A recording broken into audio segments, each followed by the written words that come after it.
My name is Wade. I'm a refuse district supervisor with the City of Spokane. I'm over recycling and yard waste collection. I want to talk about safety with our drivers. Our drivers are out here picking up hundreds of stops every day. They have a lot going on in these large vehicles. They have sight restrictions, the size of the vehicle itself, and they're operating the arm that they use to pick up these carts, which is very distracting.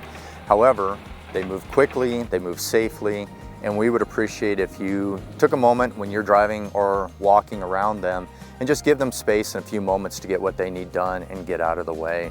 They're doing their best, they'll get it done quickly, and they'll move on.